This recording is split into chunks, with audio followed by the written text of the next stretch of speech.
The wind howled through the abandoned corridors of the starship, rattling the panels and sending shivers down Torin's spine. He had been alone for hours, scavenging for supplies in the derelict vessel, a once proud freighter now stranded in the icy void of deep space. Every creak of the metal floor beneath his boots made his heart race, but nothing could have prepared him for what he was about to find. At the far end of the cargo hold, a faint glow flickered. Torin's hand instinctively went to the blaster at his side, though he hated to use it unless necessary.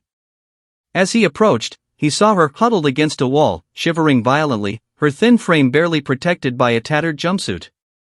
Her eyes, wide and fearful, met his.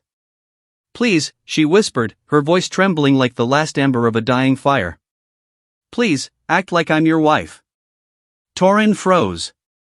The words echoed in his mind, strange and impossible in their simplicity. But there was no time to question them. The sensors on the ship had picked up strange life forms, and the freighter's old security systems were failing. Whatever haunted these corridors could strike at any moment.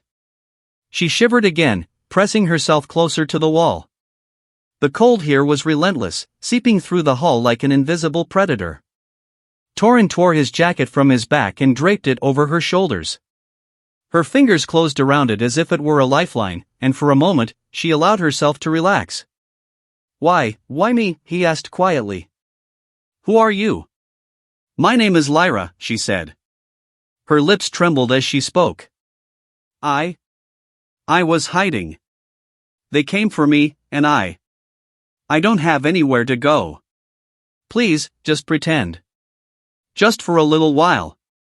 Torin wanted to argue, to refuse the strange, almost absurd request.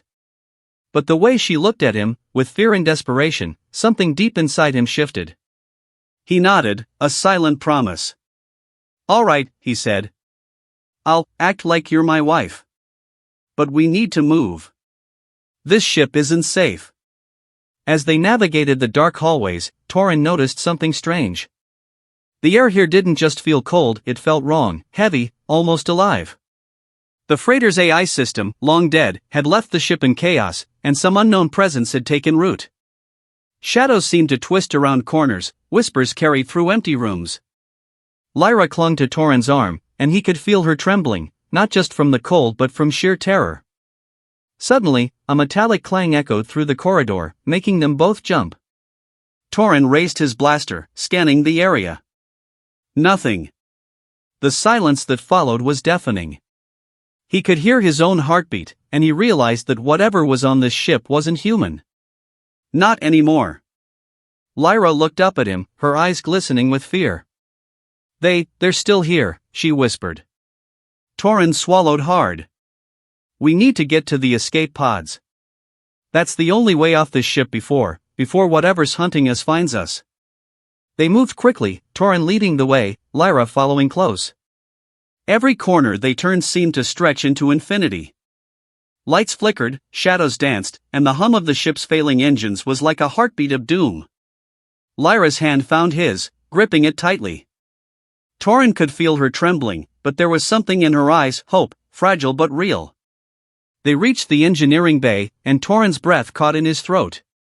The room was littered with strange, alien machinery that hummed with a life of its own. Sparks flew from exposed wires, and the walls seemed to pulse in rhythm with the ship. But in the center of the room, Lyra froze. A creature crouched in the shadows, its eyes glowing faintly in the dim light.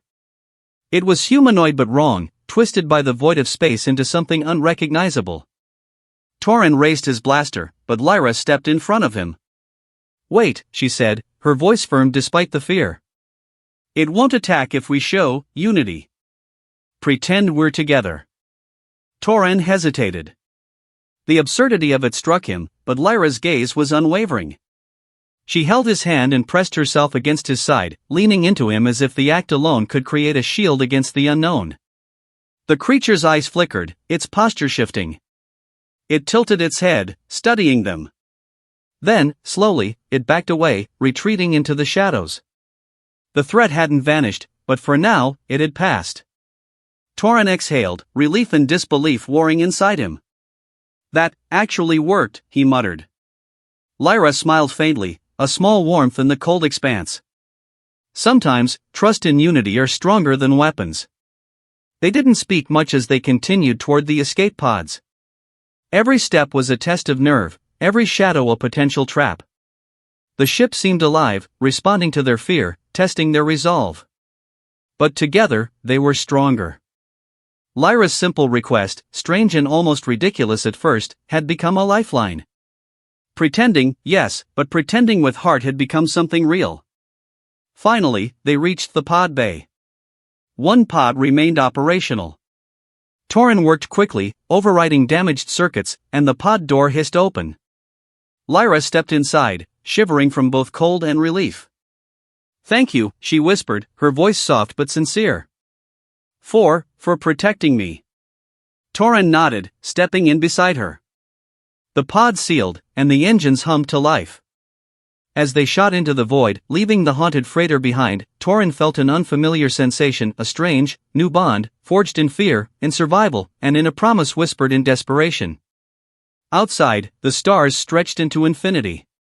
The cold of space was still there, but within the small pod, warmth lingered. Lyra leaned against him, and he allowed himself to feel it, not just the physical warmth, but something deeper. Trust. Connection. Hope. In the silent expanse of the cosmos, alone but together, they floated. The universe was vast, dangerous, and unpredictable. But for the first time in a long while, neither of them felt completely alone.